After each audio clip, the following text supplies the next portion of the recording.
What's up, guys? It's John with National Sports Entertainment, and I wanted to go into tonight's playoff games and our series in general. As I had said before, I covered who I think is going to win these series, but that doesn't mean every single night we can't look at the lines and try and take advantage. So that's what I thought we would do. And before I start, I just wanted to apologize. I obviously been gone for a little bit. I died. I was resuscitated, and I'm doing a lot better. Now, obviously, that sounds weird and probably don't believe me because you shouldn't believe me. When people die, they don't just come back and defy every aspect of life. If you've watched my playlist on this man, then you probably know it's a little frustrating to me, but I have like 7 videos in the playlist that I call a crime of the century. This man died. He legally died.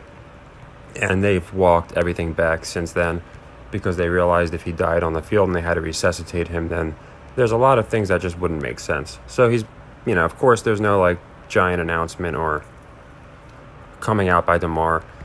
Last we saw him, he was just head to toe, bundled up, and then he had to do that 60 Minutes interview because everybody was suspicious.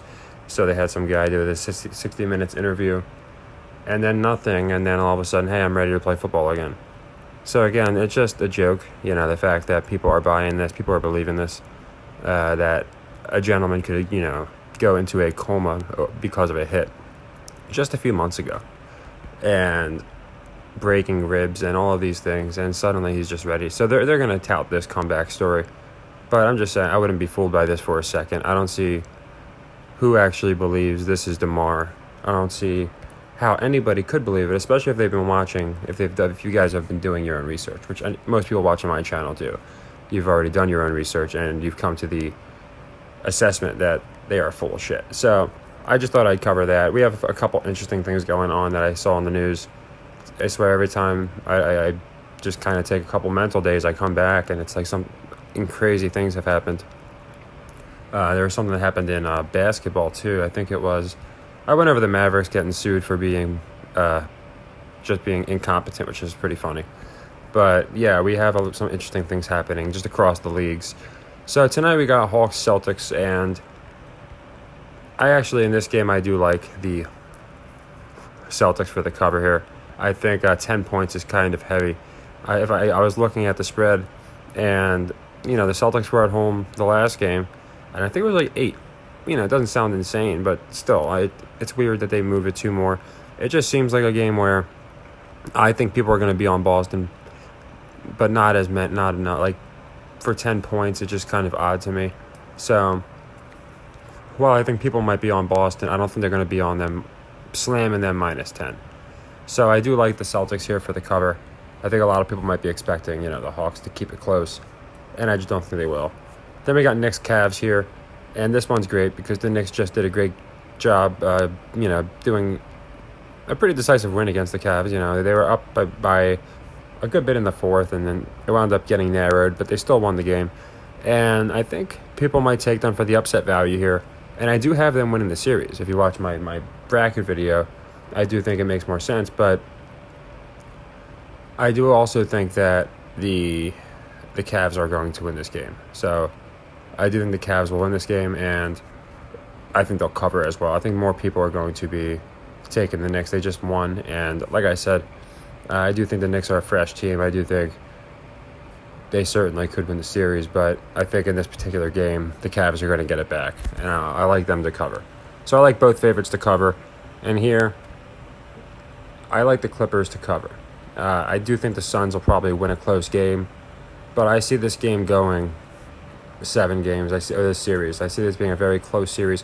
Obviously, I have the Clippers winning because I think they're going to represent the West, but I think this will be a very close one. So I can see, I guess, people hitting the Clippers for the for the value, which definitely could happen. But I still think more people are going to be on the Suns at home, just knowing how good of a home team they've been this year. No Paul George. I think it just makes sense. So I do like the Clippers here for the cover. Again, you can take them to win, but I just like them more for the cover here. I'll be a little safe. And I think they're going to have, they're going to want some of these games to be close. But, again, 10 points for the Celtics just seems a little heavy. And for the Cavaliers, I think 6 points. I think any points, just because of, again, the Knicks have played really good this year, and they just had a not a decisive win, but they had a clear win. I could see -3, -4, but -6. I think too many people are going to be on the Knicks, so it makes me like the Cavs there for the cover. And again, nothing fancy with Clippers Suns. Late TNT game in the West. I think it just stands to reason it's going to be a closer game than 7.5 points. So I'm going to take the Clippers to cover that. So there's not a ton going on. I saw we are in the hockey playoffs, so we could start doing that. Looking at who might advance, that's fine. We've played hockey this year, actually done really good, but that was not because of narratives. It's just because of the money lines and lines that didn't make sense, metrics, if you will. So we got 3 today. We got I think 3 more tomorrow, and yeah, it should be interesting. Battle of LA looks like it's becoming more possible, which would be interesting. We'll have to see what happens with Milwaukee. I think Milwaukee bounces right back. I don't think they're going to lose. I think they'll bounce right back. So, and the Nuggets, they'll probably beat the Wolves now that if the Thunder had won, I did have the Thunder beating the Nuggets. But I was wrong about that, and the Wolves did win. So, of those two teams, I do like the Nuggets more to advance. The Wolves are just a more boring rendition of their team from last year, with less draws. Rudy Gobert is the guy you get on your team if you don't want to sell tickets. So, yeah, I don't see why he would, be a draw. I don't see Cat being a draw. They traded away their only draw, which was their double-headed guard tandem. So, yeah, I think they're going to be a pretty quick out now that they lost they beat the Thunder. And